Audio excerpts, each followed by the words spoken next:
Bonjour les amis. J'imagine que beaucoup parmi vous, mon public, se sont déjà demandé pourquoi parmi tous les musulmans dans le monde qui sont nés et ont été éduqués dans l'islam depuis leur plus jeune âge, pourquoi une minorité parmi les musulmans finiront par quitter l'islam à un moment ou à un autre de leur vie, tandis que la majorité des musulmans, eux, vont persister à se maintenir dans l'islam, même une fois devenus adultes, et toute leur vie jusqu'à leur mort. Je vous propose donc aujourd'hui dans cette vidéo que l'on réponde à cette question qui peut sembler taboue, voire même provocante.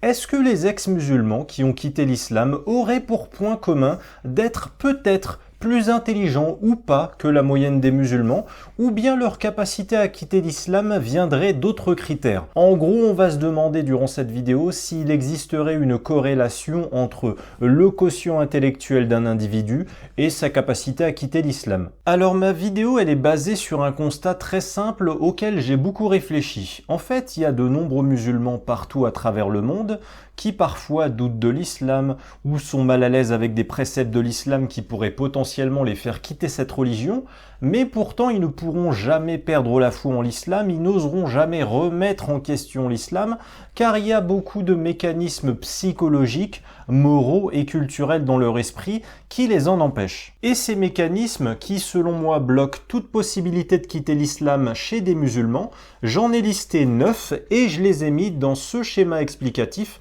qui m'accompagnera durant toute la démonstration de ma vidéo. Alors, vous pouvez tout d'abord remarquer que j'ai classé les différents mécanismes psychologiques qui dissuaderaient consciemment ou inconsciemment un musulman de quitter l'islam en 3 grandes catégories: le déni, la peur et l'intellect. Normalement, ces 3 mots doivent vous inspirer 3 impressions différentes. L'intellect est une force, le déni est un défaut et la peur est une faiblesse. Mais on peut voir les choses autrement et se dire par exemple que l'intellect c'est une question de capacité, le déni c'est une question de volonté et enfin la peur c'est subi. Bref, je vous propose de commencer mon exposé par la catégorie du déni. Le déni qui consiste à refuser de voir la réalité en face ou qui consiste à ne prendre qu'une partie de la réalité, celle qui nous arrange. Selon moi, un musulman qui a des doutes sur l'islam mais qui refuse de s'admettre qu'il doute de l'islam, il a en général un problème de déni. Il est dans le déni de ce qui ne va pas dans sa religion islamique, il refuse de voir les défauts de sa religion, et quand un musulman refuse de voir les défauts de sa religion, il n'a plus besoin de la quitter, car il ferme les yeux sur ce qui le dérange dans sa religion, donc il ne voit plus rien à critiquer dans sa religion. Un musulman qui fait semblant que tout va bien avec sa religion, et qui refuse d'entendre la moindre critique envers sa religion. Selon moi, c'est un problème de déni qui s'explique pour 2 raisons principales possibles, même si ça peut être des facteurs infimes dans son esprit, un problème d'égocentrisme et un problème d'orgueil. Alors, on va commencer par l'égocentrisme, le premier des 9 mécanismes psychologiques qui, selon moi, pourraient empêcher certains musulmans de quitter l'islam. Je définirais l'égocentrisme par 2 choses. L'égocentrisme, c'est faire de sa personne ou de sa vision personnelle de la réalité le centre du monde, et c'est aussi ne voir la réalité du monde qu'en fonction de son propre intérêt. Et je vais vous donner un exemple très simple d'égocentrisme dont ne se rendent en général pas compte des musulmans occidentalisés qui ont un problème avec le Coran mais qui n'osent pas se l'avouer à eux-mêmes. Quand je parlerai durant cette vidéo des musulmans occidentalisés, il s'agit des musulmans qui adhèrent aux valeurs sacrées des droits de l'homme du monde occidental que sont la non-violence, la liberté et l'égalité entre les êtres humains. J'ai donc pu constater par expérience personnelle que, en général, chaque musulman occidentalisé a l'impression que le contenu du Coran va toujours dans le sens de ses intérêts et de ses valeurs morales. Je vais vous donner un exemple. Si vous prenez le verset 34 de la sourate 4 du Coran qui autorise les maris musulmans à frapper leurs épouses désobéissantes, les musulmans les plus misogynes et violents du monde musulman, ils vous diront que le verbe daraba, frapper dans ce verset, signifie bien frapper physiquement, et donc qu'Allah dit bien de frapper son épouse désobéissante selon ce verset du Coran. Mais si vous prenez l'avis des musulmans modérés de France qui sont non violents et qui sont les plus sensibles aux valeurs occidentales de liberté, d'égalité entre les hommes et les femmes, comme par hasard, ces musulmans occidentalisés ont tous compris que le verbe dalaba de ce verset 34 de la sourate 4 du Coran ne signifie pas frapper physiquement, mais signifie autre chose. Frapper métaphoriquement, s'éloigner de sa femme, ou un sens inconnu, mais qui ne veut surtout pas dire frapper. Pourtant, ce verbe daraba est employé plusieurs fois dans le Coran par Allah pour signifier frapper physiquement, avec un bâton ou avec sa main par exemple. Sourate 2 verset 60, frappe idrib le rocher avec ton bâton. Ou sourate 37 verset 93, puis il se mit à les frapper darban de sa main droite. Et Allah utilise aussi ce verbe daraba pour décrire l'action de frapper le corps d'un ennemi. Sourate 47 verset 4, lorsque vous rencontrez ceux qui ont mécru, frappez-en fadarba les coups. Ou sourate 47 verset 27, les anges les frapperont yadribuna sur le visage et sur le dos. Vous voyez, le musulman occidentalisé, il verra ces 4 exemples d'utilisation du verbe daraba par Allah pour signifier frapper physiquement. Il peut même pas nier que ça veut dire frapper physiquement. Il voit bien qu'Allah utilise ces verbes pour parler de frapper avec la main ou avec un bâton, ou de frapper des cibles physiques sur le corps d'ennemis, genre frapper leur cou, frapper leur visage. Mais bizarrement, le sens de ce verbe daraba au verset 34 de la sourate 4 pour dire frappez-les adribuhuna, le musulman occidentalisé refusera de dire que ça veut dire frapper physiquement, car sinon il doit reconnaître qu'Allah légalise la violence conjugale envers les épouses désobéissantes. Donc la question qu'on peut se poser maintenant, c'est pourquoi ce déni des musulmans occidentalisés? Pourquoi les musulmans occidentalisés qui croient en la non-violence et la liberté, ils comprennent tous systématiquement que le verset 34 de la sourate 4 du Coran n'autorise pas à frapper une épouse désobéissante alors que c'est ce qui est écrit? Eh bien, ces musulmans qui refusent d'admettre le sens de ce passage du Coran autorisant la violence conjugale qui les dérange, ils ont selon moi un problème d'égocentrisme. En fait, ils sont persuadés que c'est leur vision du monde qui est la plus juste, et donc inconsciemment, un musulman égocentrique qui est confronté à un verset du Coran qui lui déplaît moralement ou qui le dégoûte, eh bien il refusera d'admettre qu'Allah n'est pas d'accord avec lui.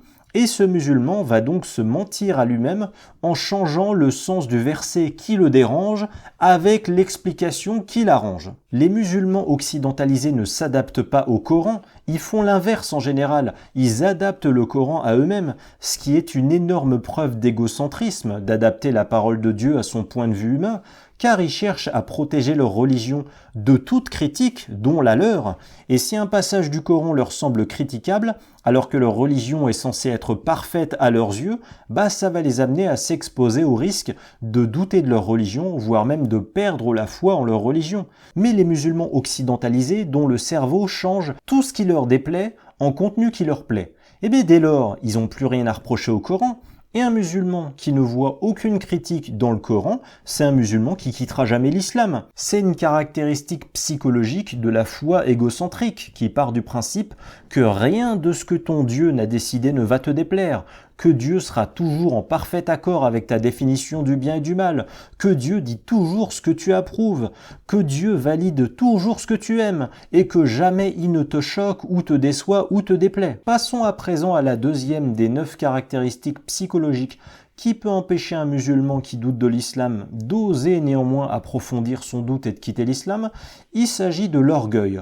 L'orgueil qui est une caractéristique psychologique que j'ai bien classé en tant que cause de déni, et je vais vous expliquer pourquoi. Alors, tout d'abord, il ne faut pas confondre l'orgueil avec la fierté. Pour les différencier, disons que la fierté, c'est par rapport à soi-même, et l'orgueil, c'est par rapport aux autres. La fierté, c'est la valorisation ou la haute estime que l'on a de soi-même, et l'orgueil, dont il va être question maintenant, c'est plus le sentiment de supériorité de soi-même par rapport aux autres. L'orgueil peut être un sentiment individuel, du genre « moi, dans ma classe, j'ai eu une meilleure note que les autres », mais ça peut être aussi un sentiment d'orgueil collectif du genre « ma communauté religieuse est meilleure que les autres, ma communauté religieuse est dans le vrai, tandis que les autres se fourvoient, se trompent ». Et quand vous appartenez à une religion manichéenne comme l'islam, qui dans l'au-delà envoie les musulmans au paradis et les non-musulmans en enfer, et quand pour la vie terrestre, Allah dit dans le Coran qu'il faut combattre ceux qui ne croient pas en l'islam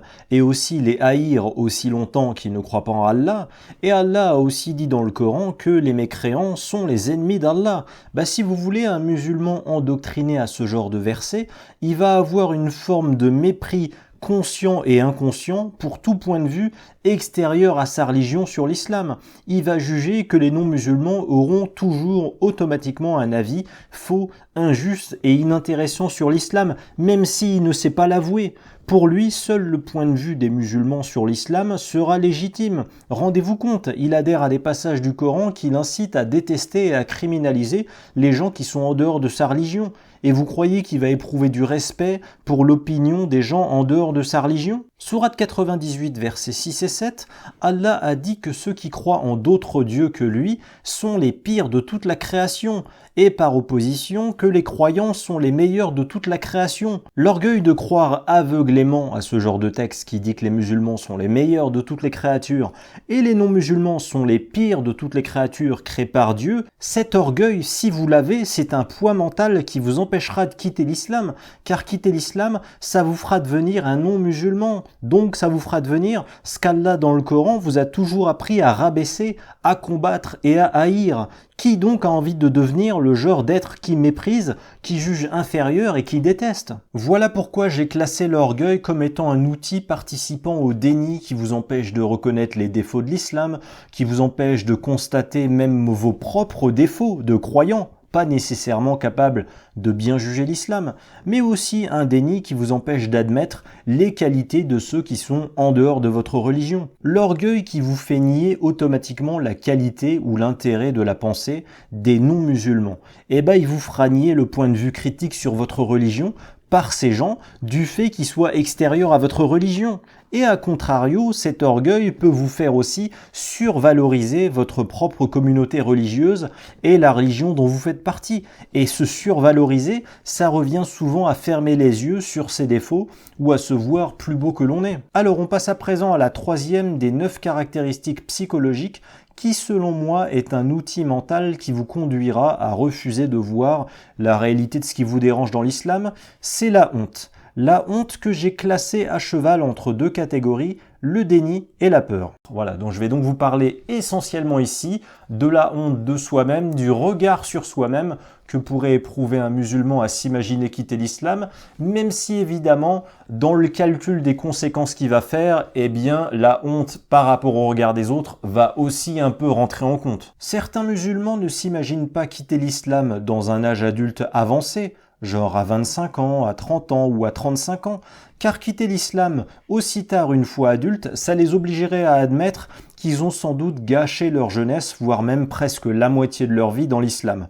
Et plus ils avanceront en âge, plus ils auront honte de s'imaginer quitter l'islam. Imaginez un instant un musulman de 35 ans par exemple, éduqué dans l'islam depuis tout petit. Ces 20 dernières années, il a fait assidûment ses 5 prières par jour, donc il a accompli plusieurs dizaines de milliers de prières durant sa vie. Si ce musulman devait quitter l'islam après tout ça, il pourrait se dire que c'est la honte, il pourrait se dire que de temps perdu pour rien. J'ai perdu toute ma jeunesse avec l'islam qui m'a pris un temps fou, qui m'a privé de temps libre, qui m'a privé d'invitations à dîner non halal refusées, qui m'a privé de grâce matinée jamais accomplie à cause de la prière de l'aube. La honte aussi de se dire qu'on s'est trompé, qu'on a été naïf et crédule à croire à une religion islamique qui finalement n'était qu'une histoire mensongère inventée par un faux prophète, inventée par un gourou. Donc on est obligé de se regarder dans un miroir et de se dire qu'on n'est pas très malin pour avoir cru si longtemps en une fausse religion.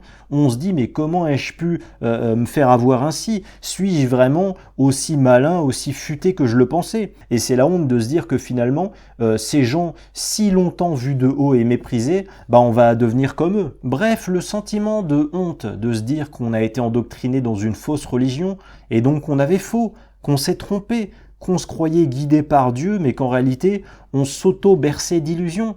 Ça oblige à remettre en question la confiance qu'on a en soi, en son esprit. Ça oblige à s'interroger sur sa part de naïveté, sur sa capacité à se faire berner, si on est orgueilleux tout du moins.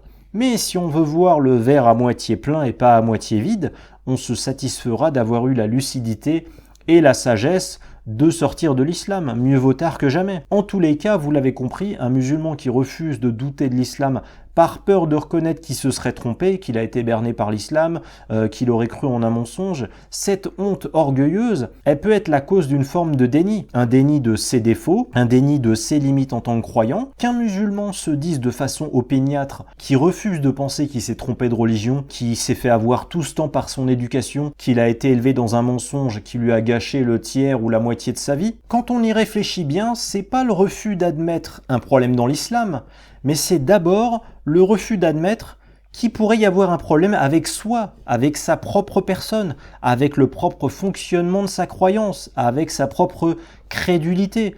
On se pense peut-être presque tous trop intelligents pour se faire avoir par une fausse religion, par une secte, et c'est difficile de s'admettre au beau milieu de l'âge adulte que finalement on a été dans une fausse religion ou une secte. Vous comprenez à présent pourquoi ces trois caractéristiques de l'égocentrisme, l'orgueil et la honte sont dans le même groupe du déni et comment elles interagissent entre elles au service du déni, du refus d'admettre objectivement les failles de sa religion ou les failles du religieux que l'on est soi-même. Et pour rappel, j'ai mis la honte dans le cercle du déni, mais aussi de la peur, car la honte d'imaginer qu'on s'est trompé de religion, c'est avant tout une peur qui peut engendrer de la colère envers soi ou de la tristesse du fait de se décevoir soi-même. Alors maintenant on passe aux caractéristiques qui sont uniquement dans le cercle de la peur, deux nouvelles caractéristiques psychologiques qui selon moi à l'arrivée peuvent faire la différence entre un musulman qui doute de l'islam mais qui s'obstinera à y rester et un musulman qui doute de l'islam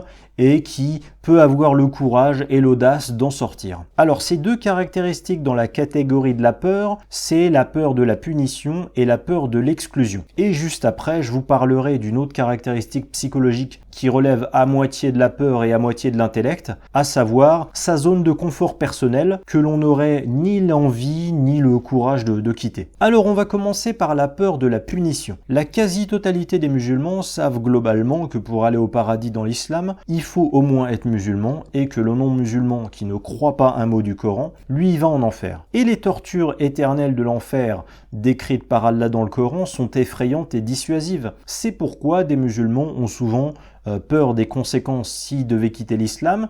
Et la première des peurs qui retient le musulman dans l'islam et qui est une sorte d'épée de Damoclès au-dessus de sa tête, c'est la peur de l'enfer éternel après la mort, à être brûlé et torturé pour l'éternité dans les flammes de l'enfer. Rien que cette peur, elle peut retenir un musulman d'oser douter de l'islam et encore plus d'oser quitter l'islam. J'ajoute d'ailleurs que les ex-musulmans en général, quand ils ont quitté l'islam, ils donnent deux types d'arguments pour expliquer comment ils ont réussi à vaincre la peur de l'enfer. Soit les ex-musulmans qui ont vaincu la peur de l'enfer font juste un raisonnement logique, en se disant « Eh bien, je suis à présent sûr que le Coran est une invention humaine, que l'islam est une invention humaine, j'en déduis donc qu'Allah n'existe pas, alors pourquoi j'aurais peur de l'enfer d'Allah, puisque je suis à présent convaincu qu'Allah n'existe pas ?» Vous voyez, ça c'est un constat purement pragmatique. Mais vous avez aussi un autre discours possible par des ex-musulmans.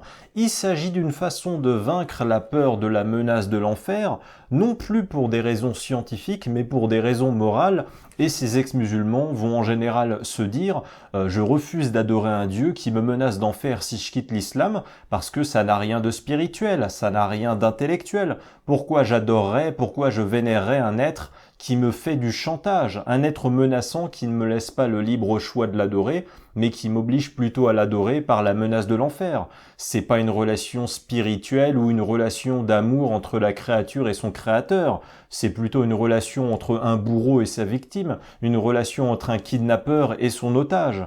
Ce Allah me dit soit tu m'adores, soit je te brûle en enfer pour l'éternité, c'est pas un choix, c'est du chantage. C'est pas la définition d'une relation digne, ni libre, ni sincère, ni philosophique, c'est du chantage à la violence. On passe maintenant à la cinquième de mes 9 caractéristiques psychologiques qui dissuadent des musulmans de quitter l'islam selon moi. Il s'agit de la peur de l'exclusion. Alors si vous voulez, dans mon schéma, la différence entre la peur de l'exclusion et la peur de la punition, c'est comme la différence entre la carotte et le bâton. La peur de l'exclusion, c'est la peur qu'on te prive de ce que tu as, de ce que tu aimes, donc on te l'enlève, par exemple t'enlever l'amour et l'entraide de ta communauté, tandis que la peur de la punition qu'on vient de voir, c'est la peur de ce que tu n'avais pas et qu'on t'ajoute, qu'on t'impose. Par exemple, on te met en enfer. Alors pour comprendre cette idée de peur de l'exclusion, il faut déjà comprendre que, en dehors des rares exemples d'ermites qui se cachent tout seuls au fin fond de la forêt,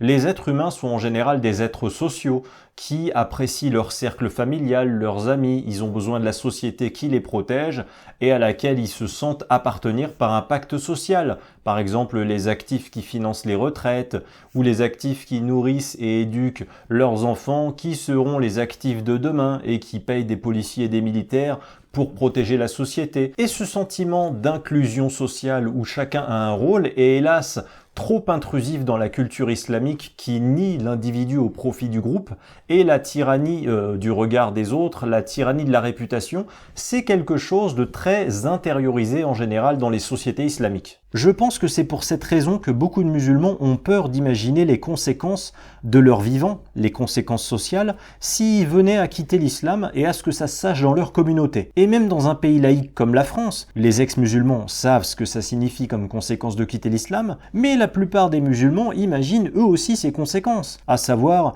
être vu par sa famille, son quartier, sa communauté, les musulmans de son école ou de son travail, comme un traître, un ingrat envers Dieu, un dépravé qui tourne le dos à l'islam car il voudrait s'adonner à des plaisirs terrestres interdits par Allah, comme un provocateur. Car quand vous êtes plus musulman, si dans la rue l'été vous sortez une bouteille d'eau de votre sac pour vous rafraîchir un instant devant tout le quartier musulman, même si ce geste anodin vous semble légal, vous allez être vu comme un provocateur qui nargue ceux qui ne peuvent pas boire.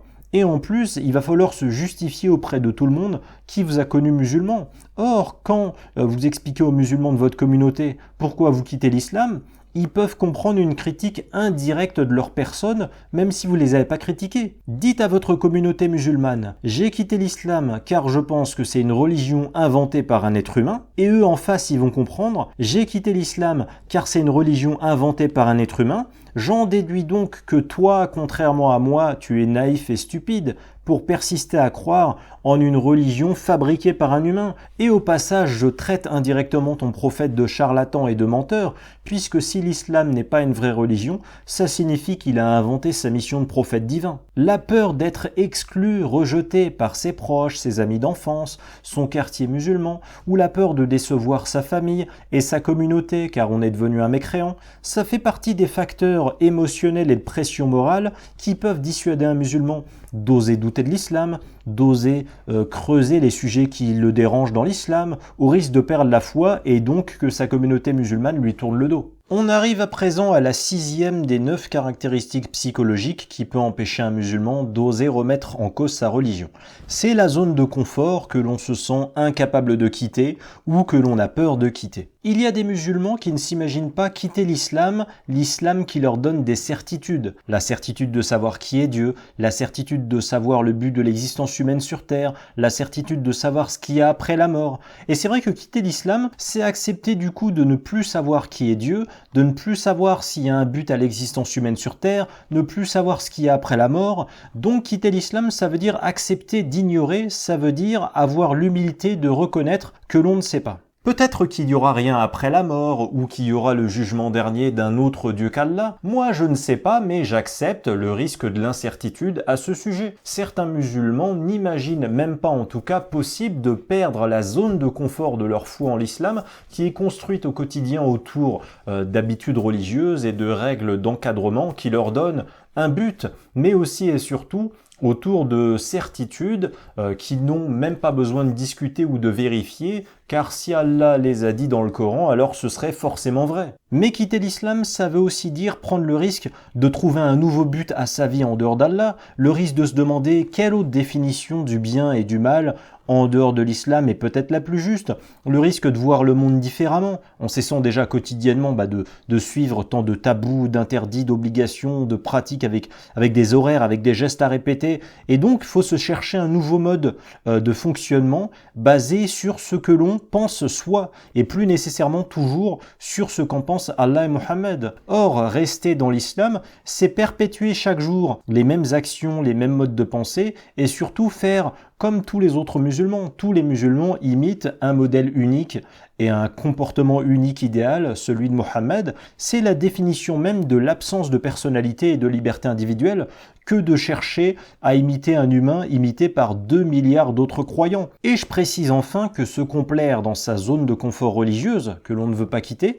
ça a selon moi aussi un rapport avec l'intellect, car votre capacité de réflexion est limitée si vous refusez d'explorer de nouvelles idées et que vous vous cantonnez strictement à l'imitation à cause de vos règles religieuses. Si vous vous contentez de reproduire au quotidien les mêmes actions robotiques par pure obéissance et sans liberté de critique, et surtout si quand se pose une problématique nouvelle dans votre vie, avant même de vous demander qu'est-ce qui est le choix le plus rationnel à faire devant cette nouvelle situation, ou avant de vous demander qu'est-ce que vous avez envie de faire personnellement face à cette nouvelle situation, quand vous commencez d'abord par vous dire qu'est-ce qu'Allah et Mohammed voudraient que je fasse, ou qu'est-ce que les savants ou imams pensent que je dois faire. Bref, cette zone de confort qui délègue à une autorité supérieure vos choix de vie personnelle, si vous deviez la quitter, cette zone de confort, vous seriez alors obligé de trouver un autre but dans la vie que l'islam, et la peur d'errer dans l'existence sans but, ou tout du moins en cherchant son but dans la vie, qu'on n'a pas forcément trouvé tout de suite, ça fait peur à des musulmans qui sont habitués à l'idée qu'Allah contrôle le monde, qu'il y a un plan, que tout est prévu par le destin, que ce qui leur arrive dans la vie est voulu par une autorité big brotherienne qui les surveille et qui surveille tout. Et le risque de la liberté, le risque de l'incertitude de la vie terrestre, le risque de s'admettre qu'on est passé du croyant qui sait à l'ex-croyant qui accepte d'avoir l'humilité de ne pas savoir, le risque de ne plus avoir toutes les réponses qu'on avait avant, ce risque fait reculer bien des musulmans, je pense, devant la possibilité de douter de l'islam ou de quitter l'islam. Et on arrive à présent à la dernière catégorie, l'intellect. Par l'intellect, ici j'entends la capacité d'un esprit à parvenir à une conclusion correcte ou à savoir distinguer le vrai du faux. Alors il y a deux facteurs principaux, selon moi, qui peuvent plomber l'intellect d'un croyant, c'est l'incohérence et le rejet du doute. Et dans un troisième temps, je vous parlerai d'une dernière caractéristique qui, dans mon schéma, est à cheval entre les catégories de l'intellect et du déni, c'est le manque d'empathie. Alors, on va commencer par parler de l'incohérence. Alors, c'est horrible à dire, mais dans ma vie, j'ai rencontré deux types d'individus. Vous avez les gens cohérents, qui sont capables d'établir un lien logique entre deux idées ou deux faits, et vous avez les gens incohérents, qui non seulement sont souvent incapables d'établir un lien logique entre deux faits ou deux idées, mais pire, ils trouvent même des liens de cause à effet entre deux choses qui n'ont aucun rapport. Et hélas, quand un croyant est incapable de faire des raisonnements logiques sur sa religion, forcément, il est incapable de reconnaître ce qui est illogique dans sa religion. Une personne qui ne voit pas la différence entre un raisonnement cohérent et un raisonnement incohérent. Comment voulez-vous que cette personne se rende compte des incohérences de sa religion? Bien plus tôt dans la vidéo, quand il était question du déni, je vous disais qu'un moyen qu'ont trouvé certains musulmans pour éviter de douter du Coran, ça consistait pour eux à nier tout problème dans le Coran. En gros, quand je leur montre un passage du Coran qui dit qu'Allah autorise le mari musulman à frapper une épouse désobéissante, ils me répondent que non, le verbe frapper ici ne signifie pas frapper, ça signifie un tout autre sens. Mais là, je vais maintenant vous parler d'une autre technique fourbe qui consiste pour certains musulmans non pas à nier les critiques, les erreurs ou les défauts dans le Coran, mais à les reconnaître, puis à les annuler dans la foulée grâce à une comparaison. Mais le problème, c'est que les comparaisons qu'ils trouvent sont totalement illogiques et ne sont pas censées annuler ce qui ne va pas dans le Coran. Je vous donne un premier exemple. Dans le Coran, sourate 5, verset 72, Allah dit que ceux qui croient en d'autres divinités qu'Allah seront privés de paradis et iront en enfer. Et sourate 4, verset 56, Allah dit que ceux qui ne croient pas en les versets du Coran iront en enfer. Sincèrement, comment peut-on faire plus clair que ces deux récits? Voici deux passages du Coran qui prouvent clairement et simplement qu'Allah criminalise la liberté de croyance religieuse des non-musulmans. Et ben vous avez certains musulmans incohérents, vous leur montrez ces deux versets, ils en valideront le sens. Ils vous diront qu'effectivement, Allah a bien dit ça dans ces deux versets. Mais ils vont ensuite vous rétorquer « Mais je te signale que dans la Bible ou dans le Talmud, c'est pareil. » Mais quel est le rapport en fait? Je comprends pas. Et donc c'est quoi la conclusion de ta pseudo-punchline? Si jamais c'était aussi dans la Bible ou dans le Talmud, alors la criminalisation de la liberté de croyance inscrite par Allah dans le Coran, elle va soudainement s'annuler? Ou bien ça la normaliserait? Le coup de « c'est pareil ailleurs », c'est censé prouver que l'intolérance du Coran est moins grave si elle est partagée par d'autres livres religieux. C'est comme si la police arrête un voleur de voiture, le conduit au tribunal, et le voleur il déclare au juge du tribunal « mais je vous signale que je connais un autre gars qui a volé un camion ». Et donc c'est quoi le rapport? Ça te rend innocent de ton vol de voiture si un autre gars a volé un camion? On ne comprend pas le rapport. Je vous assure que beaucoup de musulmans ont cet argument à la bouche, ont cette forme de comparaison à la bouche, et ils sont persuadés qu'ils peuvent annuler une critique envers la criminalisation de la liberté de croyance par Allah dans le Coran, en prétextant que c'est pareil dans la Bible ou dans le Talmud. Je vous donne un autre exemple. Quand vous dites à certains musulmans que dans le verset 34 de la sourate 4 du Coran, Allah demande aux maris de frapper leurs épouses désobéissantes, ces musulmans répondent que selon les hadiths, le prophète Mohammed n'a jamais frappé ses épouses. Alors déjà, tu m'as pas dit que le prophète Mohammed a interdit de frapper une épouse désobéissante. Tu m'as dit qu'il ne frappait pas ses épouses. Donc c'est pas incompatible avec le verset du Coran autorisant à frapper une épouse désobéissante. Ensuite, même en admettant que le prophète Mohammed aurait dit dans un hadith qu'il est interdit de frapper une épouse désobéissante, je m'excuse, si un hadith contredit le Coran, c'est le Coran qui a plus de valeur juridique. Le Coran est au-dessus des hadiths, il n'a pas à être annulé par un hadith. Dans l'islam, c'est à Allah d'avoir le dernier mot et pas l'être humain Mohammed. Bref, un musulman qui ne se rend pas compte qu'il utilise un sophisme qui consiste à comparer deux faits qu'il pense contradictoires alors qu'ils ne le sont même pas, qui en plus fait annuler un des deux faits à cause de l'autre, alors que limite ça devrait être l'inverse déjà. Pour moi, un musulman qui raisonne comme ça, mais c'est un musulman qui est même pas capable de se rendre compte du contenu illogique qu'il a dans son Coran. Un musulman qui se satisfait de raisonnements illogiques, il ne peut pas quitter l'islam. Pour quitter l'islam, au contraire, il faut avoir de la répulsion pour le contenu illogique qu'on va constater dans ces textes sacrés islamiques, par exemple. On passe au 8e facteur qui empêche selon moi des musulmans de douter de l'islam, il s'agit du rejet du doute. Alors comme je le dis souvent, douter c'est pas la preuve d'un manque d'intelligence. Les gens les plus stupides que j'ai rencontrés dans ma vie, ils avaient d'ailleurs plus de certitude que de doute. Et justement, Allah dans le Coran décrédibilise le doute en disant à plusieurs reprises aux musulmans de ne pas douter. Dans le Coran par exemple, sourate 49 verset 15, Allah a dit « Les vrais croyants sont seulement ceux qui croient en Allah et en son messager, qui par la suite ne doutent pas ». Vous vous rendez compte de ce qui se passe dans la tête d'un musulman qui est convaincu par ce propos d'Allah? Ce sera un musulman qui va penser que le doute c'est mal ou c'est à éviter, alors qu'au contraire le doute ça fait partie de la réflexion logique et ça sert à se méfier des informations et des croyances suspectes et inconsistantes. Et déjà c'est bizarre qu'Allah demande aux musulmans de ne pas douter alors que le doute est un état d'âme ou un sentiment qui n'est pas contrôlable par l'être humain. On doute instinctivement, on ne choisit pas de cesser de douter sur commande. En plus, ça ressemble à un discours sectaire de demander aux adeptes de la religion de ne pas douter. En tous les cas, un musulman qui pense que douter, c'est à éviter parce que ça contredit les ordres d'Allah ou ça déplaît à Allah, c'est clairement un musulman qui se fera un point d'honneur de ne jamais remettre en question les textes de sa religion et de tout croire sans discuter au prétexte de la fierté de ne jamais douter. C'est un musulman qui ne va pas se méfier de ce qu'il lit dans le Coran, qui croit toujours automatiquement ce qu'il lit dans le Coran, qui ne conteste rien de ce qu'il lit dans le Coran, et clairement ce rejet du doute par principe, eh bien, c'est un systématisme qui empêche toute possibilité de critique envers l'islam. Et on arrive enfin au 9e de mes 9 critères psychologiques qui expliquent l'absence de remise en question de sa religion, c'est le manque d'empathie. Un manque d'empathie qui est à cheval, vous l'avez vu, entre deux catégories, l'intellect et le déni. Alors l'empathie, c'est pas le fait d'avoir pitié pour quelqu'un qui souffre ou d'avoir envie de l'aider. L'empathie, c'est la capacité à se mettre à la place de quelqu'un d'autre, c'est la capacité à comprendre ce qu'une autre personne pense et ressent. L'empathie, c'est un facteur moral et intellectuel qui est très présent dans les sociétés occidentales, car les sociétés occidentales ont fondé leurs lois sur l'idée que tous les individus sont égaux, peu importe la différence de couleur de peau, de statut social, de sexe. Il n'y a pas de sous-humain avec moins de droits que les autres, chaque individu compte, la liberté de chacun compte.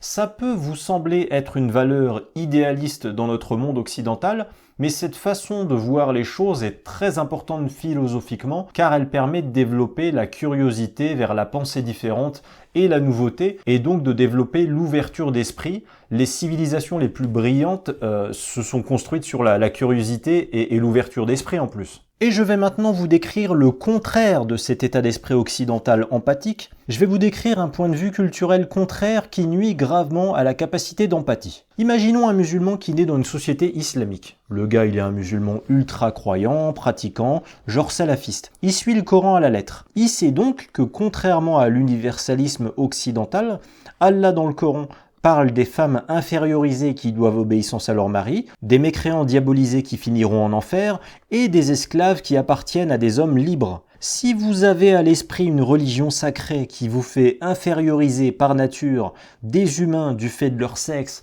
de leurs opinions ou de leur statut de marchandise, ça va renforcer votre mépris ou votre indifférence pour ce que ces gens infériorisés pensent. Pour tolérer qu'un non-musulman soit torturé en enfer car il pense différemment, je pense qu'il faut n'en avoir rien à faire de ce que les non-musulmans ressentent. Donc finalement, le manque d'empathie envers les non-musulmans peut aboutir à fermer votre ouverture d'esprit sur les opinions de gens extérieurs à votre religion. Donc en résumé, pour être curieux et ouvert sur les idées des gens qui ne sont pas comme soi, encore faut-il porter de l'intérêt et du respect pour les gens qui ne sont pas comme soi. Mais si ta religion te fait comprendre qu'une épouse obéissante est inférieure à son mari à qui elle doit obéir, ou qu'un mécréant est pire que toi le croyant, ça va pas t'aider à éprouver de l'empathie pour eux. Et j'ai classé le manque d'empathie aussi dans la catégorie du déni, pas seulement dans la catégorie de l'intellect, car le manque d'empathie, c'est aussi un déni de l'autre, un déni de la pensée différente, un déni d'un autrui infériorisé. Et on en arrive à la conclusion finale de ma démonstration qui est au centre de mon schéma. Pour moi, c'est très clair, tous ces facteurs psychologiques cumulés que je vous ai décrits, ils auront pour conséquence de vous aveugler et vous emprisonner dans votre foi religieuse. Cette expression « vous êtes aveuglé et emprisonné par votre foi », ça veut dire que vous idéalisez votre foi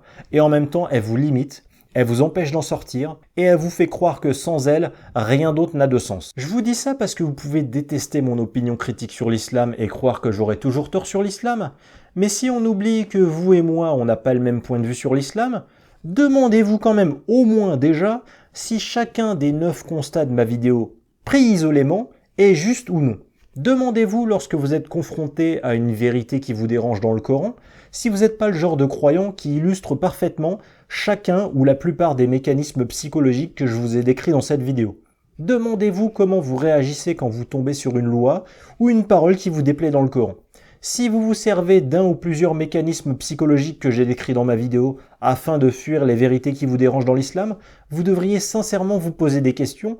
Et j'ajoute enfin, pour répondre à la question qui fait le titre de ma vidéo, que je pense que dans un esprit humain, tout est lié. Mon schéma vous présente certes une part minoritaire de facteurs intellectuels, mais en réalité je pense que chez un humain, ses valeurs morales peuvent influencer son intellect, et inversement, son intellect peut influencer ses valeurs morales. Je pense que ce schéma présente des défauts qui vont en général ensemble chez un individu, et que les qualités contraires vont en général aussi ensemble chez un individu. Je vous donne un exemple, un humain qui se croit supérieur aux yeux de Dieu par l'égocentrisme et l'orgueil, en général c'est un humain qui a du mal à douter de ce en quoi il croit, et c'est aussi un humain qui est trop fier pour s'admettre à lui-même qu'il se serait trompé de religion, et donc qui aurait honte de quitter sa religion. De même, votre zone de confort culturel ou intellectuel, elle vous donnera pas l'empathie et donc la curiosité nécessaire pour vous intéresser aux points de vue ou aux émotions des gens en dehors de votre culture, mais cette zone de confort, elle vous donnera cependant la peur de perdre vos repères sociaux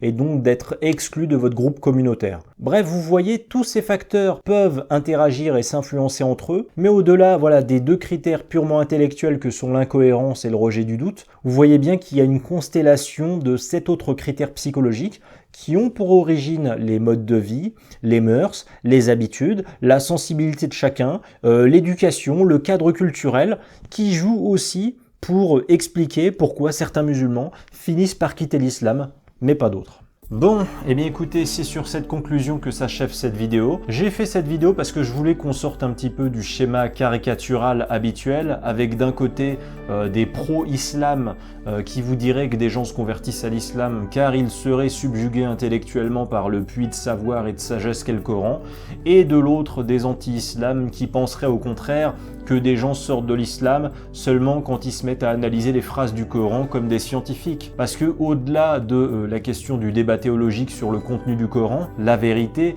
c'est qu'il y a énormément de facteurs psychologiques, culturels et sociaux qui retiennent des musulmans dans l'islam, qui les empêchent d'en douter. Voilà, c'est ça la réalité. Et je suis d'accord que parfois, il y a des gens qui ont atteint l'âge adulte, et quand vous les écoutez, vous vous dites qu'ils sont trop stupides pour se rendre compte qu'ils sont dans une secte, mais parfois aussi la personne en face de vous qui vous paraît intellectuellement buté et intellectuellement insensible, en réalité c'est d'abord un problème de mœurs ou de valeurs qui lui bloque son problème apparent de capacité intellectuelle.